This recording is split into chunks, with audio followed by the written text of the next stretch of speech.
Hello mga ka-Brian, this is Bri. Gumalaw ka naman! Namigas na siya bigla. Oo, ayan. Char! Hello mga ka-Brian, this is Brian. You are watching again my short vlog of today's short episode. Ayan. So, isang panibagong vlog na naman tayo. And today is Tuesday, 12 midnight na po ng gabi. At kauuwi lang namin from work. Yes, kasama ko po si Hernando. Fernando talaga. Ayan, Hernando sa accommodation, sa trabaho. JR sa trabaho. Pero akala ko Hershey's. At Amihan sa gabi. Amili lang ako gusto yung pangalan. Anyways, yan guys. I decided na magawa ng isang content patungkol sa isang kabayan nag-first day sa trabaho. So, i-share sa inyo ni Hershey's, ni Amihan, ang kanyang experience, paano siya nakakuha ng Croatia. As usual naman, yung mga napapanood din sa mga vlogs natin. At the same time, kakamustahin natin ang kanyang first day. Congratulations, nakaraos ka, Tet. Yes. Anyways, yan, before anything else, if you haven't yet subscribed and if you are new to this channel, please help me to reach 14,000 subscribers. Thank you so much. And abangan po ninyo sa next vlog natin yung ating accommodation tour. So, nasa kitchen kami. And ito na, bago tayo matulog, pahinga. Ayan, kamusta ka namin? Mabuti naman. Ilang araw ka naghintay bago ka mag-start ng work pala? Dumating ako dito 29. June 29. So, almost 1 week. So, saan ka galing bago ka nag-Croatia? Galing ako ng Doha, Qatar. So, same kami, galing ako ng Qatar, but ang agency mo sa Qatar ay JBCS. GBCS. So, ayan. So, again guys ha, hindi tayo nagpo-promote, hindi tayo nag-encourage. We just want to share with you yung experience ni Amihan. Okay? So, walang endorsement na mangyayari. Not unless, syempre, kumukumbay siya. Ayan. So, ilang months ka tayo nag-wait ng working permit mo muna? Sige. Ang working... Paano mo pala na-realize or ano yung nag-udyok sa'yo bakit ka nag-apply papuntang Croatia? Actually, marami na akong mga kaibigan na nandito na. So, kung baga parang, syempre nakikita mo din na yung gusto nilang... Yeah. Na-influensyahan Oo, ka. na-impluwensyahan nila ako na, uy, punta ka dito, okay naman dito, yung buhay dito, okay naman.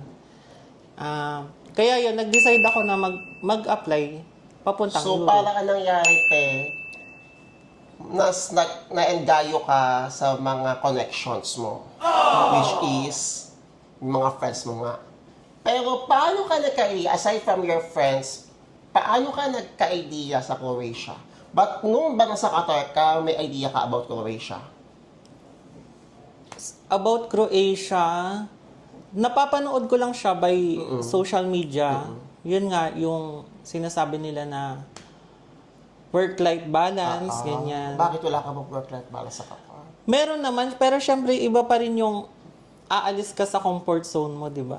Yung Ilang hindi years ka ka lang sa mag-i-stay dun sa Ilang years ka sa Qatar? 6 na taon, Oh my God. di ba? So, walang uwian yun? Umuwi ka Hindi, na? nakapagbakasyon naman.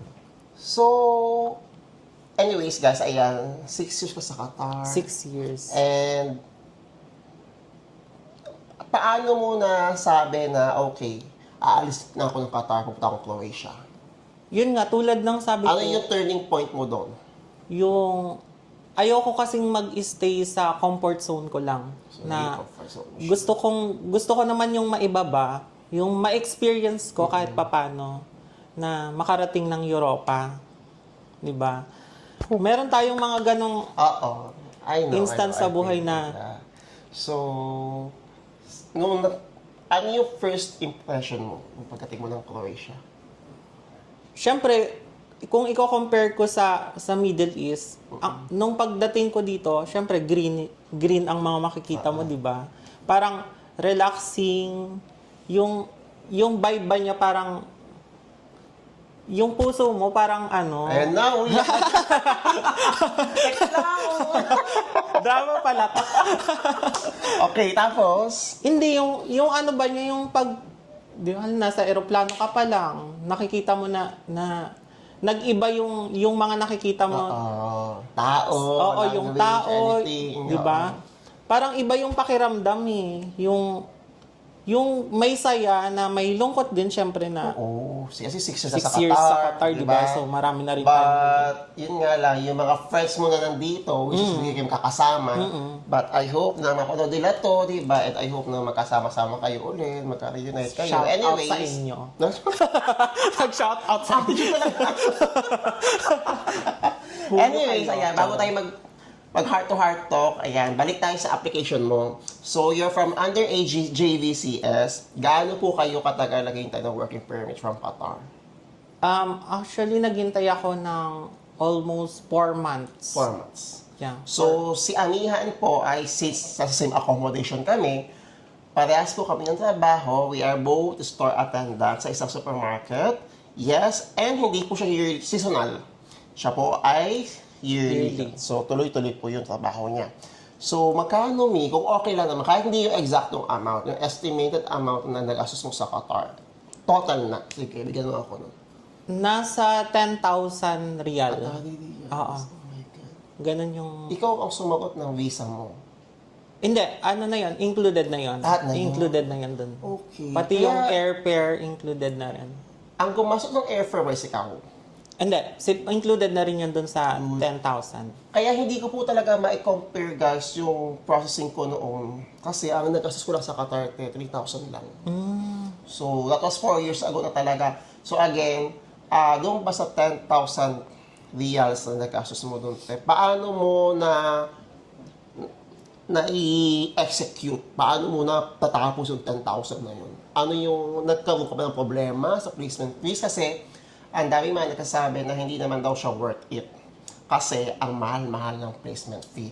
Ikaw, anong say mo sa ganun? Actually, pagka nag-apply kayo sa isang agency, dapat talaga may bala kayo kahit 4,000, yung dalawang hulog lang, mailabas nyo yun. Installments. Oo. Yeah. Kasi yung mga susunod na bayaran naman, magtatagal siya ng 4 na buwan kasi nga yung working permit eh. So, Kaya- ang una mo talaga in-applyan sa JVCS is store attendant. Okay. So, again, ayan, sa mga nagtatanong po kung legit ba yung agency, legit na legit po siya. Okay, marami na rin ang pares ng JVCS. But then again, disclaimer ha, hindi po tayo nagpo-promote. Okay, now, so yun lang, huwag natin pahabaan yung processing niya kasi doon lang tayo ikot sa placement fees, 4 months, and 10,000 Qatari riyals ihanda ninyo. Okay? But then again, depende pa rin po yan sa agency. Now, punta tayo ngayon, sa Croatia. Kamusta po ang inyong adjustment kung dumating kayo ng Croatia? Nasa Dubrovnik po kami, guys. Yung adjustment naman, napakalaking adjustment. Totoo. 6 years ka kasi sa Oo, Qatar. dito. Sobrang malaki. Paano mo iniready yung sarili mo, na from Arab, nasa open country ka na ulit? Saan ka mismo nahirapang mag-adjust so far? So, Nanibago, nagulat? so far, actually pagka napupunta naman ako sa ibang lugar, hindi ako yung nag-a-adapt talaga sa yung matinding adaptation ng sa lugar. Kung baga ngayon ang adjustment ko lang is yung sa language talaga. Pero chichika kasi. Ito na, magkakaalaman tayo. Ano yung unang word na ginamit mo sa work? Puro bala lang talaga. Yun lang yun. Anyways, walang pressure naman, Oo, kasi mapag-aaralan mo naman yan. True. Kahit ako Siguro naman. unti-unti. Unti-unti, oo. Tapos, yun, kasi malaking help talaga sa atin, lalo na hindi naman tayo pumapasok sa school, sa supermarket talaga, kasi lahat ng nadyan na eh. So, you will get familiar naman sa mga words, mga basic phrases na pwede mong magamit. And, ayan. So, kamusta yung first day mo sa work? Ano mga ginawa mo? Ayan, kasi sa mga nagtatanong, ano yung ginagawa ng store attendant? Magkaiba ba siya sa cashier? Ano, te, ang first day mo? Kamusta ang first day mo? Ang first day ko is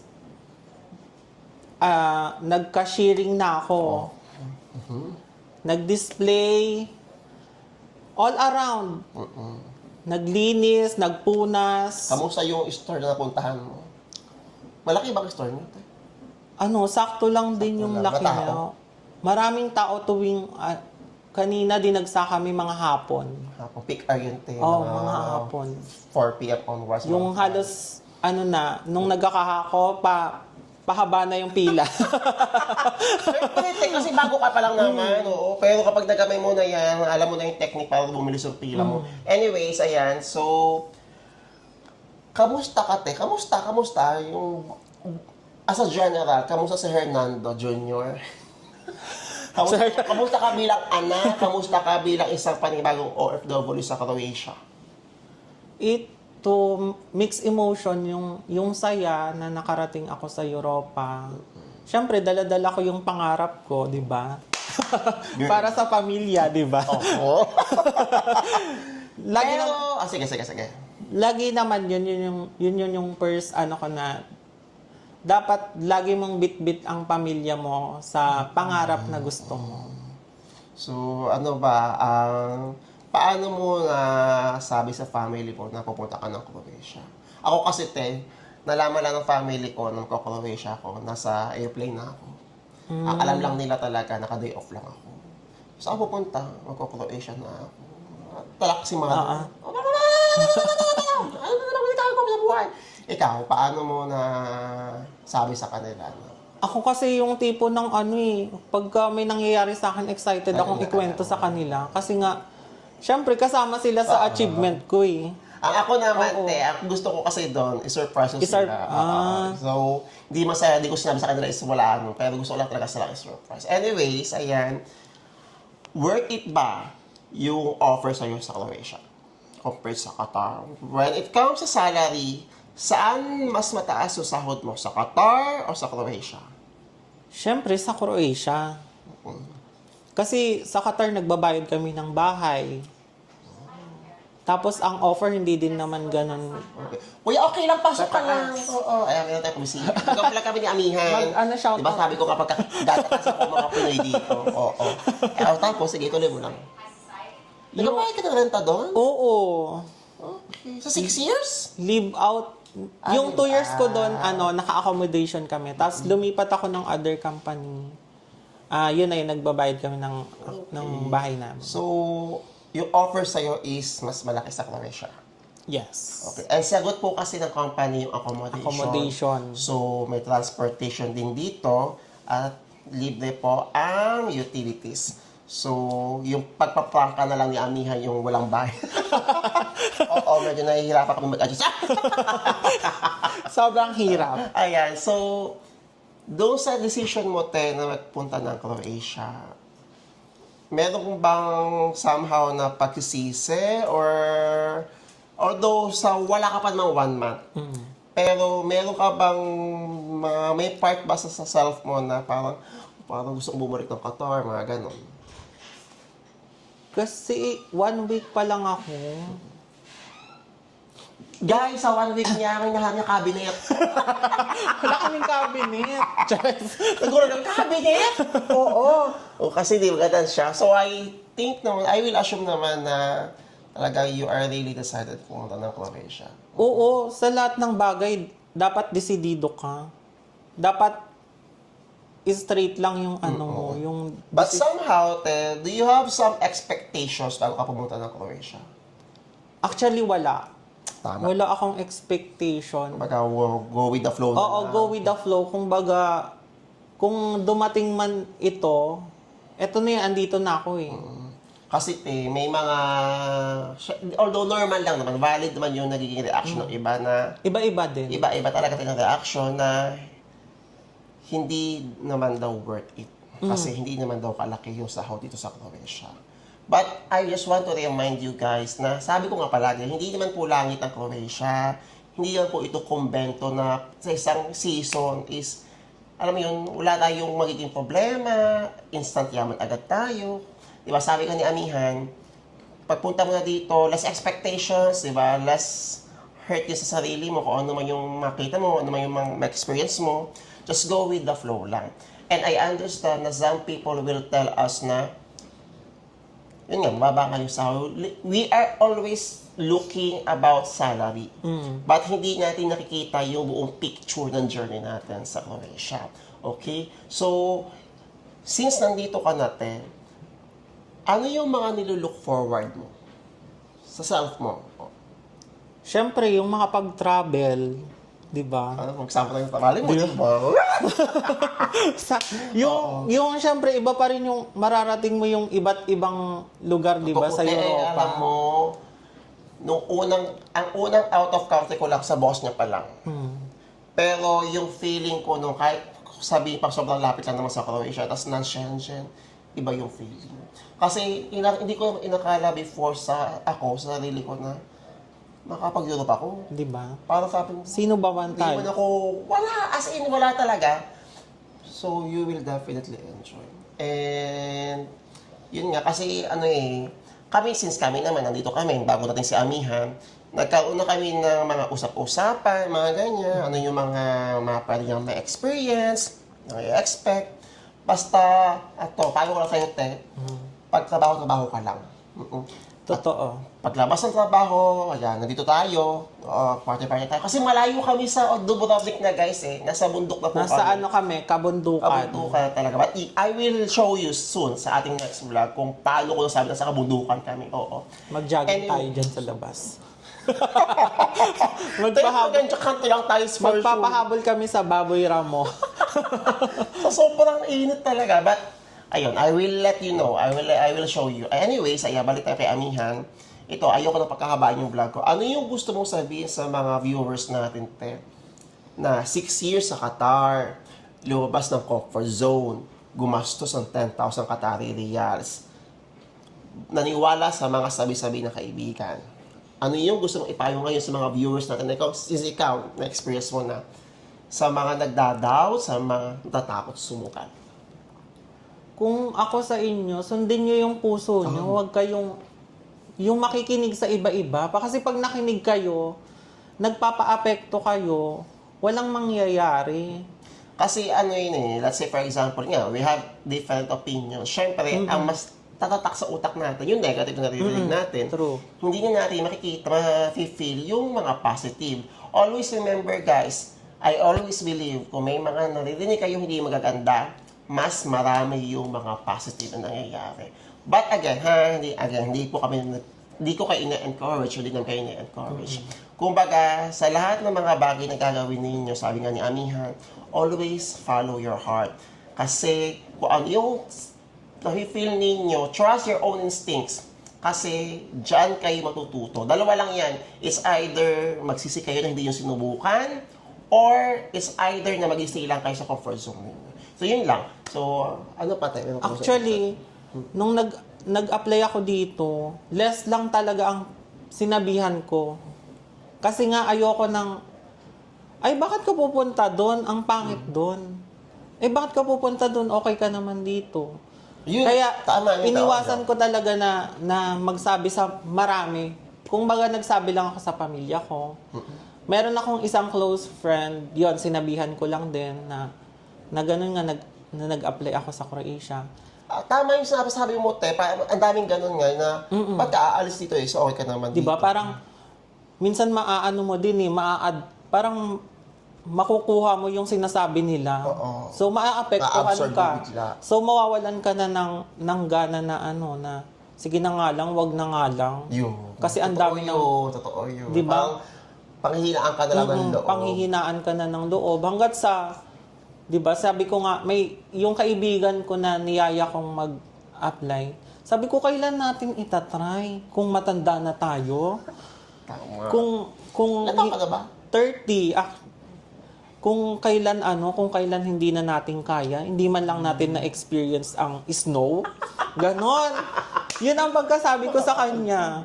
Sabi ko sa kanya, itry natin. Sabi ko, wala naman mawawala . Totoo, ang pera guys, ako naniniwala ako, ang pera babalik yan. Pero yung pangarap ninyo kasi, sabi nga niya, tumatanda tayo. So, it's up to you kung ano yung magiging desisyon ninyo. But always follow your heart. And ito si Amihan, nag-enjoy. Nag-enjoy ka ba dito? Super. Ba? So, nakapagdagat ka na ba dito? Hindi pa, pero nakapasyal na ako. Sa Aha, ay open kayo ng Sunday. Sunday, oo, open Ay, ka. sayang. Okay, anyways, ayan. So, good luck din sa first season mo sa Croatia. And do you think, ito pala, last question, although it's too early to tell, but I know, sige, I will assume na ang mindset mo lang pala sa talaga is magtuloy-tuloy mo sa supermarket.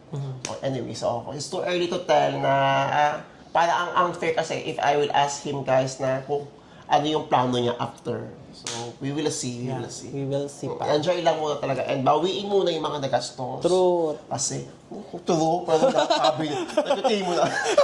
Piti mo agad. Bawiin na tayo ng kabi na hinahanap. Anyways, ayan. Last question pala, te. Ano pala yung mga pwede mong i-advise na dapat dalhin mga kabayan?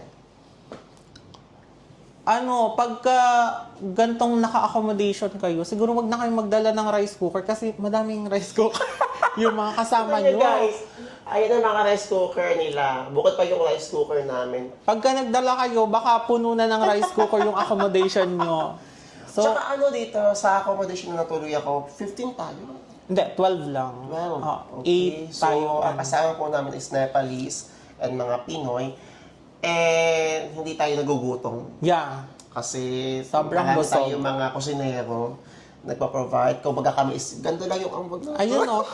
Meron pa nga kami hinintay na pork chop. Ano ba yan? Ano yan? Uy, sa amin galing yan. Ano ba yun? Parang pata. Pata? Oo, di ba? Huwag ka mag-alala. Kasawa yung toyo. Hindi, pinarinig ko talaga para mabigyan.